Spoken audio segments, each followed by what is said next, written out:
the most of your Walt Disney World vacation.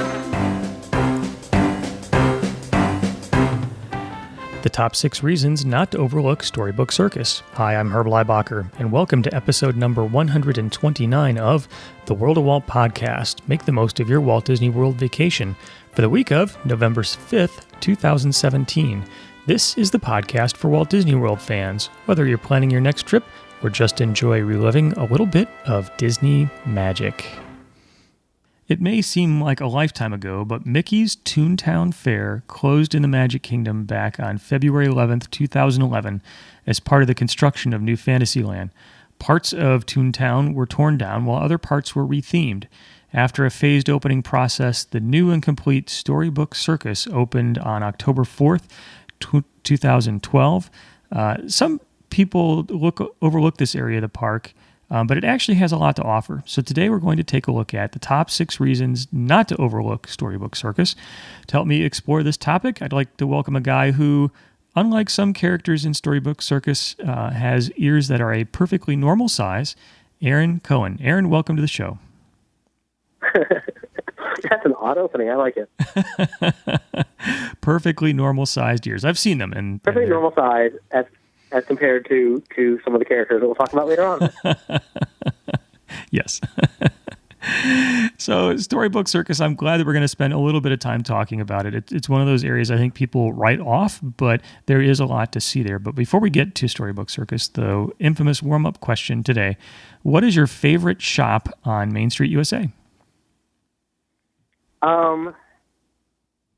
For Magic Kingdom in Florida, I'm going to have to say the Emporium. And just because it's the end, honestly, it's because at the end of the night, we end up there kind of like browsing a lot. It's where we get often last-minute souvenirs. It's where we're kind of hanging out shopping because we don't necessarily want to leave the park yet. We'll talk about last-minute pixie dust before we leave. And I just feel like some of the specialty shops are really cool. Some of the glass shops, some of the other shops have gorgeous stuff to look at, and the artwork shop. But just to kind of go in and get pins or get plushes or get shirts or kind of a little bit of everything, the Emporium got that. So it is often our kind of last go-to spot before we leave the park tonight. Yeah. You mentioned the Crystal Arts shop, which is one that I always enjoy going into to look around. It's one of those shops, though, where you feel like, don't touch that. Yep, exactly. It's fun to see, but I don't often, in fact, I don't think I've ever made a purchase there. If I had to pick a favorite, I would probably also pick the Emporium. I've heard that on a sales per square foot, the Emporium is one of the most profit-generating stores anywhere in the world, which kind of makes sense because just like you and me, I think most everyone stops there at some point in their day at the Magic Kingdom and often on their way out because it's right there on the right, and it's one of those things that you can get a lot of things there. They have a huge selection. Yeah, exactly. And it's especially because generally when we go down Magic Kingdom, it's kind of the last thing we do before we leave the next day. So it's often like, okay, we need to get, pins for my daughter. We need to get, is there any surfing to get? Is there any last minute things? So it's kind of that great kind of catch-all to get as many things as possible. Yeah. Especially at the end of the night when now it's you don't have to carry it around. I mean, yeah, and you can have it sent to your room and you can have it sent to the front gate, but you can also just pick it up and leave with it at the end of the night like that. Yeah. And I will say that when you asked me that at the beginning, I said that the Magic Kingdom in Florida, and that's because if it was Disneyland, I would probably say the Magic Shop, which doesn't exist in Disney World anymore. And that's just because it's a great shop. I was at Disneyland not too terribly long ago, and it's so nice to kind of see the Magic Shop again after having been gone from Disney World for so long. And we went in and we shopped around, and the cast member behind the counter did a magic trick for us. And it's just one of those kind of classic Disney experiences you don't get in Florida anymore. So that's why I put that qualifier at the beginning. Yeah. I always, as a kid, loved going into the magic shop on Main Street. And there was a magic shop in downtown Disney before the switch over to Disney Springs. But we just don't have a place like that in Florida anymore, I don't believe. And it was a fun thing to do way back when. Yeah. Okay, today, the top 6 reasons not to overlook Storybook Circus. And Aaron, you get number 1. So my first one, so now bear in mind that you were saying at the beginning that people often overlook Storybook Circus, and I'm actually one of those people. I don't go there every time, and actually I think the past few trips I hadn't been there. And then on my most recent trip, the park was fairly crowded, and we ended up walking through there just to kind of get away from the crowd because it wasn't as crowded as everywhere else. It was kind of nice to get away and kind of do something without being overwhelmed by people. And we ended up at Pete's Silly Sideshow, which is kind of one of the big main draws in Storybook Circus. And before you even get into the tent, as you're going towards the entrance, you need to pay attention. There's a calliope, an old-style circus calliope right by the entrance. And there's a little bit of trivia involved with this. On the top of it, it actually says toot, whistle, plunk, and boom across the top of this instrument, which there's an old short cartoon, a Disney cartoon from the 50s that had that name. So it's actually a reference to this 1950s like educational cartoon.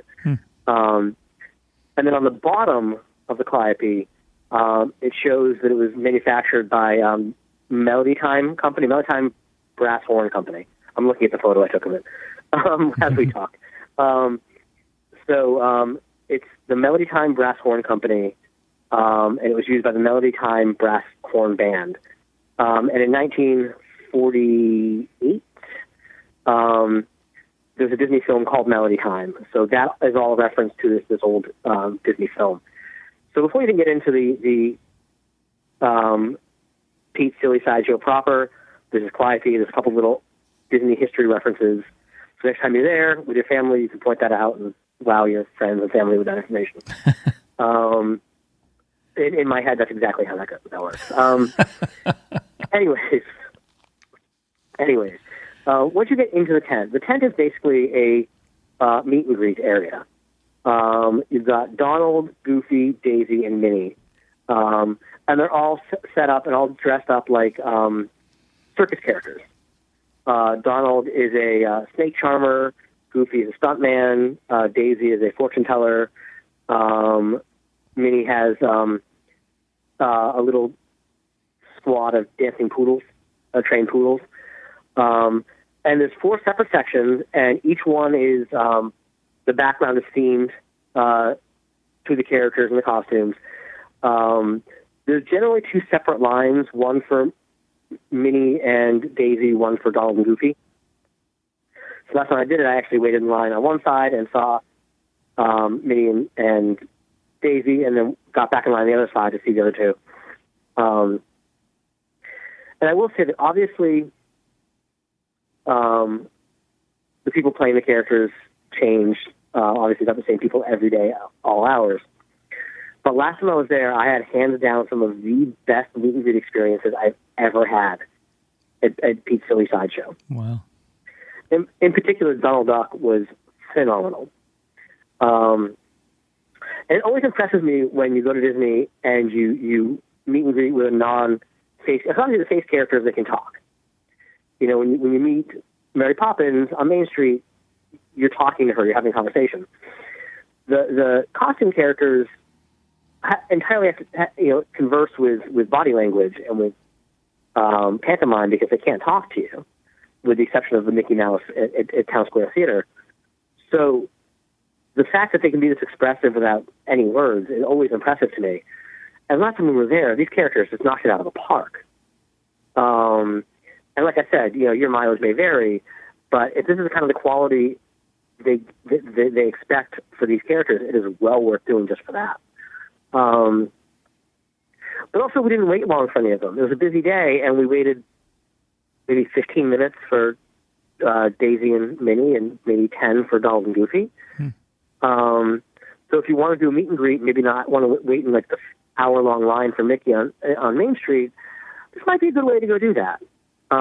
Like I said, they're all circus themed and the backgrounds are themed. It's just a really cool, cool atmosphere and fun characters. So that's my first one, is the Pete Silly Sideshow. That's a good one. And I think it can be easy to miss Pete's Silly Sideshow. So it's in Storybook Circus, which itself is sort of in a back corner of the park. Yeah, it is kind of, the extras have tucked around to the side as well. You kind of have to almost like know where you're going to find it, which is a little weird. Yeah, exactly. And even if you see it, there's a big sign up above it. But I think it would be easy to just walk right by that as well, just thinking, well, there's a sign in a building and not really realize what's going on inside of it. I think the details that you talk about are a lot of fun, like the Calliope in the front is a cool thing that they've added to make the area well-themed and a little extra special.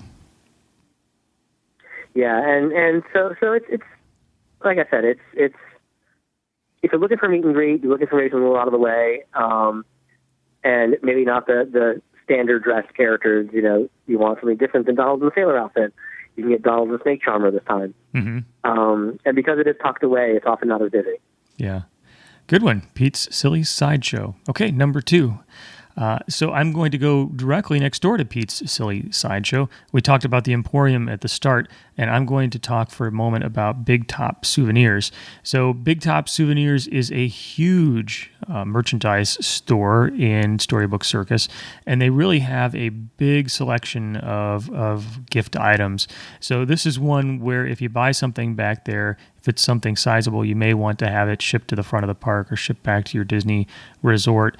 But if you don't want to do your shopping with the big crowds at the Emporium at the end of the night, which is fun, but if you just don't want to be with all of those other folks, oftentimes Big Top Souvenirs doesn't have as big a crowd, and yet it has a really big selection of items. So clothing, trading pins, toys, hats, all kinds of things that you might want to buy as a souvenir.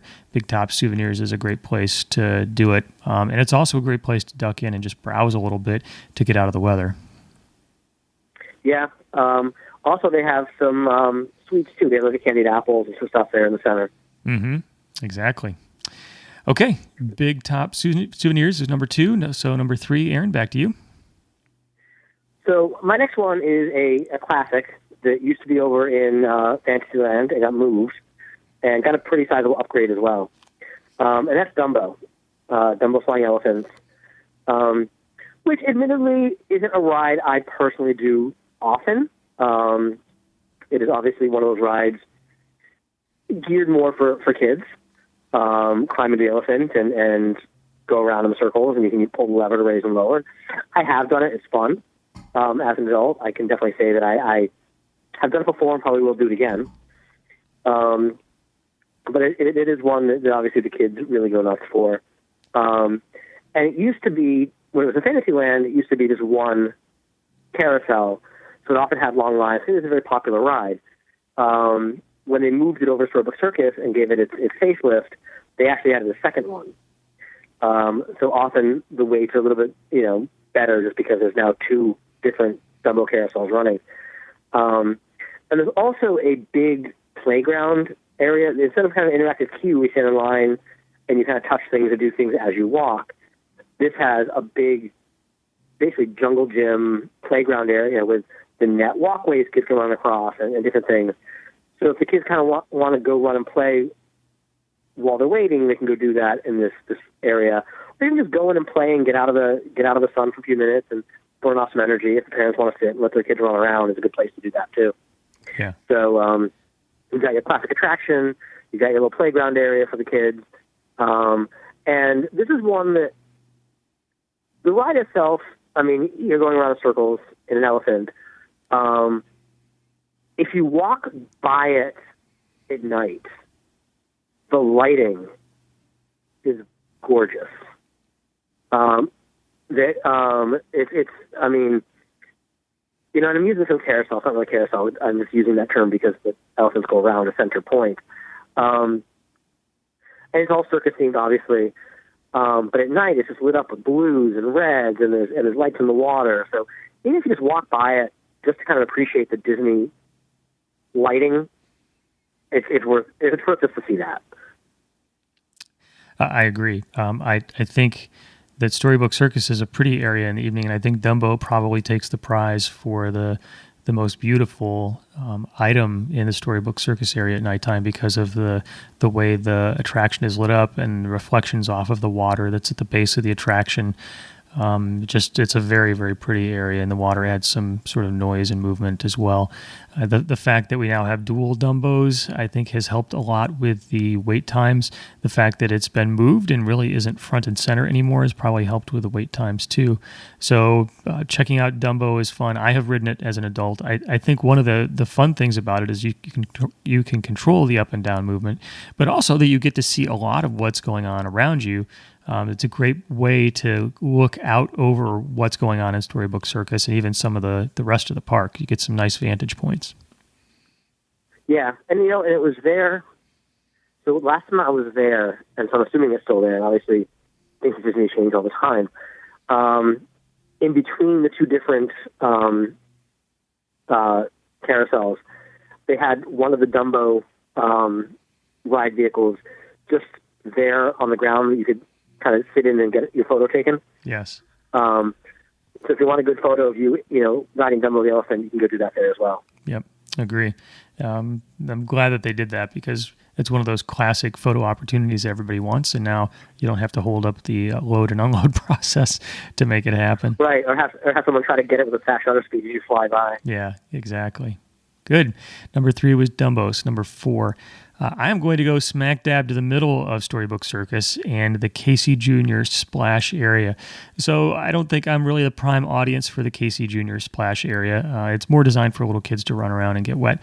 But the design and the details in this area of the different animals and the circus trains and the elephants squirting water and the monkeys with the flower on their vest squirting water, it's fun just to see the design.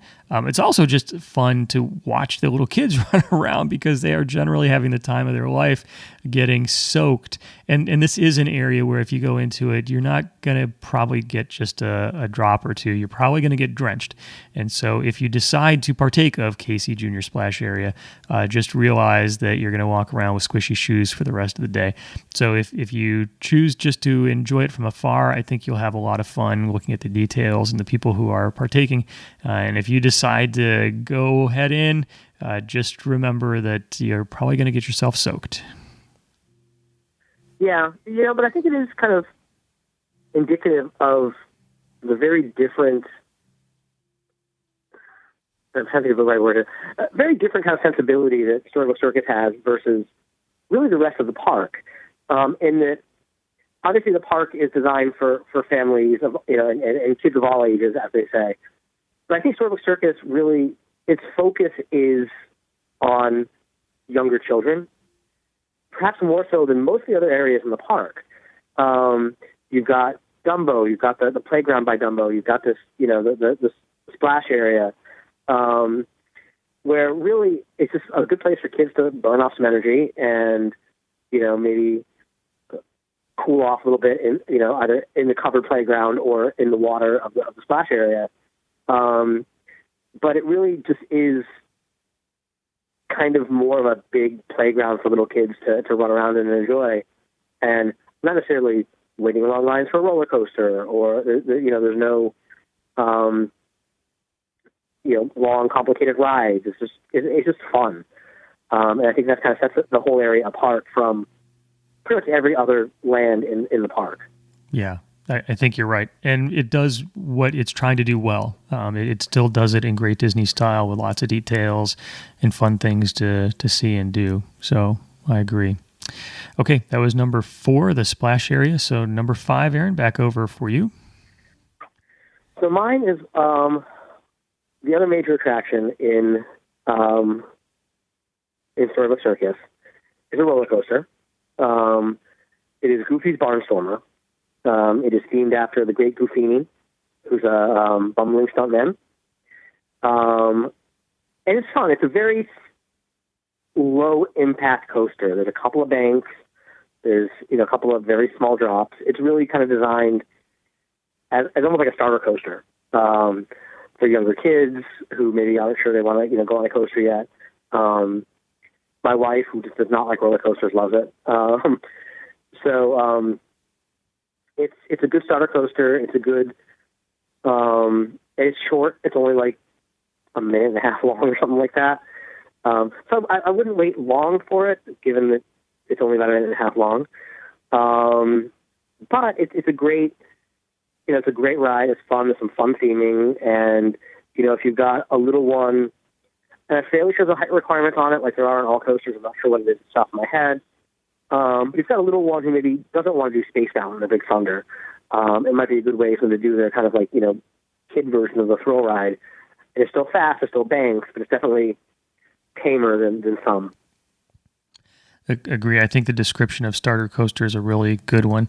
Although you will find plenty of adults on it. I have gone on it, and oh, yeah. I think it's a lot of fun too. And you don't have to have a kid to go on it and enjoy it.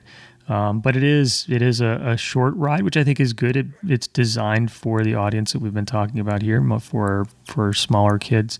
But it still has a few turns here and there and a little bit of speed. So it's a fun coaster. I think the retheming to match what's going on in Storybook Circus with a Great Goofini is a lot of fun. There's some interesting things to look at in the queue as you go through some spots where Goofini's had some issues here and there. But it's fun to see in a fun coaster. This is one that my wife and I rode really late at night, like end of the night one time, and there's no one else in Storybook Circus, and we just had wandered in there, and there's no line, and we're the only ones on the coaster. And then we got to the end, and they were like, "Do you want to just keep going?" We're like, "Sure." And just, hit go. We just kept went around again. And then we got and finally we ended up saying, "No, we're going to get off now." But we could have gone around as many times as they would have let us, really. Yeah. Those are fun moments when that happens, like Big Thunder Mountain, we talked about another time.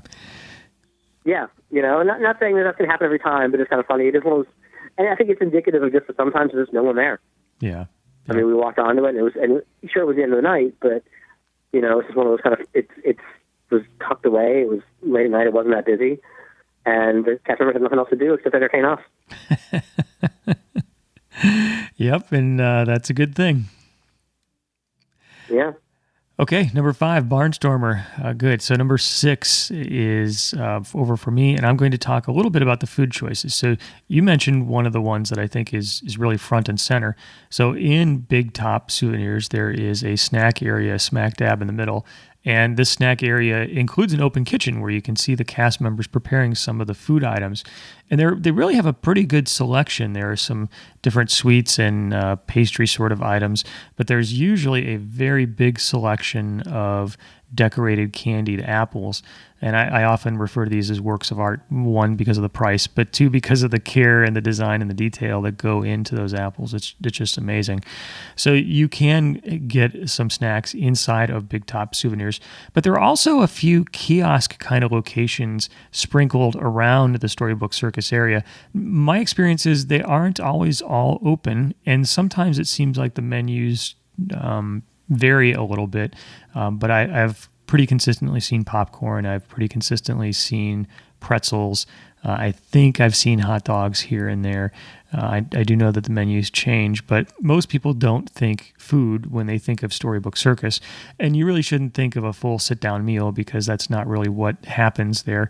But if you're looking for something quick to eat or a sweet treat, I think there are some choices around Storybook Circus, and that's just not something that typically comes to mind, but there are some options. Yeah, I mean, it's circus food. There you go. But because, as we said, before, it's often quieter. There often might be less of a line at the kiosk. If you go into the Big Top Souvenirs itself, you've got that kind of center area where you can get a bottle of water, or you can get, one of the candied apples. Now, I don't know if you've ever I've never tried this. I don't know if you've ever tried this or not. One of the reasons I rarely get the candied apples, first of all, because they're such, like you said, works of art. They're too gorgeous to eat, almost. But they're big and they're bulky, and you've got this on the stick, and it starts getting melty in the sun, and it's hard to share, and you don't necessarily want to hold one to yourself. which you shouldn't, I say I shouldn't have a hold on myself, but so I heard once, and I saw some video online once, where you can ask them to actually cut it up for you. And I was watching some video, and I can't remember where now, where somebody went up to the counter in Magic Kingdom, not a Circus, but on Main Street, and they wanted one of the caramel covered apples, and they wanted it cut up, and the cast member behind the counter, used the chopper, sliced it into 4s or 8s, whatever it was, and put it into a plastic container for them, and they had the slices they could share. I don't know if you've ever done this or not, if you knew it was a thing, but apparently it's a thing. Yeah, I have not done it personally, but I've also heard that is an option, that if you ask cast members, we'll cut it up, which actually is a great idea. On one hand, you almost hate to destroy the beauty of it, but I mean, the purpose is to eat it, and it is sort of hard to eat as one big piece. It's hard to share, and I think getting it cut up for you is a terrific idea, and I've heard that's an option as well. Yeah, so if you're holding off on buying one of them because, I don't want to have to carry it on a stick and you have to share with the kids, ask, because apparently it's, and then I always think about it when I'm not there. And I'm there, and it doesn't occur to me to ask them to cut it up, but then I'm like, I leave, I'm like, I could have gotten one and had them cut it up and, just eat the slices, but whatever. Yeah. It's probably for better, because then I would just have one every time I'm there, and, I mean, they're apples, they're healthy, but... There you go. It's fruit. I mean, what could be bad? Exactly. Yeah, and calories don't count at Disney anyway, because you walk them all off, so it's fine. That's what we tell ourselves.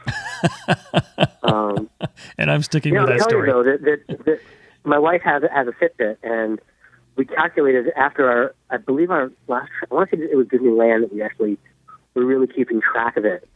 And we were averaging about 10 miles a day. Wow. Yeah. So, we joke about it, but you really do walk quite a bit. Yeah. And I could almost imagine that number being higher at Disney World, because at Disneyland, things are a little closer together, aren't they? Yes. Yeah, it's a lot smaller. Yeah. Yes. World, everything's spread out more.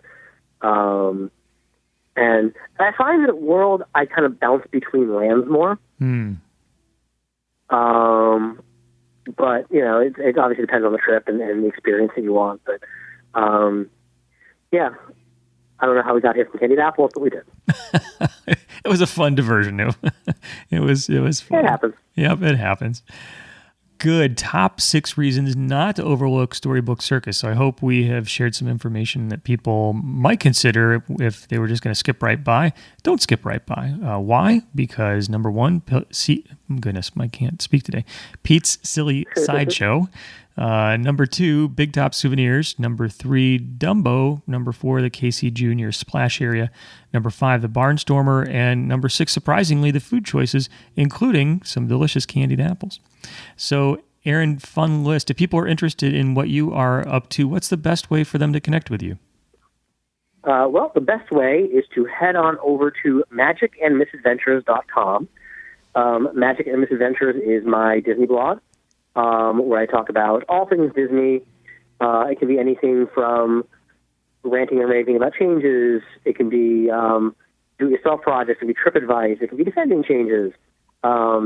It can be kind of my own personal history. I wrote one not too long ago about my experience as a cast member. So it's really kind of just all over the map. It's also kind of different Disney blog posts. From there, they can also find me on social media, Facebook, Instagram, Twitter, where I have, it's all part of Magic Adventures media empire, I guess is the term people use. Media empire. I love it. my media empire, my little Disney blog and Instagram, where I post really, really cool park pictures from Disney World, Disneyland. So, that's worth following because pretty pictures. Yeah, there you go. That's what the internet is all about, that and cat videos. So, right, exactly. I always enjoy your take, whether it's how to decorate your magic band or how to understand the details in the Haunted Mansion queue. You've got a lot of fun things to share, so thanks for doing that. Yeah, thanks. So as always, Aaron, it was a blast talking Disney with you. So thanks for coming back. Yeah, thanks for having me on again.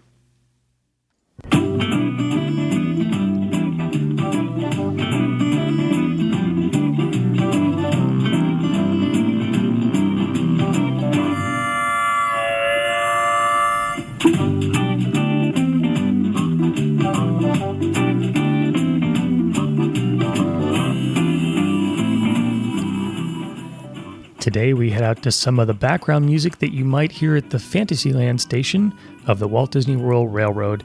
And yes, we have made it through the top 6 reasons not to overlook Storybook Circus. However, our conversation isn't over. I'd like to hear what you think. Do you have something you'd like to add to the list? A comment? You can do that by visiting the show notes page at worldofwalt.com/129, a page that works great on desktops, tablets, and smartphones. Leave your comments in the comments section and check it out what other people think as well. I'd like to thank everyone who's been in touch with me, and I'd like to hear from you too. A great way to do that is by following me on social media, facebook.com/worldofwalt and pinterest.com/worldofwalt. If you like today's podcast, I would appreciate it if you would spread the word. Tell your family and your friends about it. To wrap up for today, as always, I would like to give you a big thank you for spending some of your time with me. I'd also like to thank everyone who visits the worldofwalt.com site, where you can read interesting Disney articles and chat with other people who like Disney in the comments sections. By listening here and by visiting the site, you allow me to share the fun of Disney with you, and that is very cool. Thank you for being a part of it. So until next time, my friend, may God bless you. So there's a great, big, beautiful tomorrow, shining at the end of every day. There's a great, big, beautiful tomorrow, just a dream away.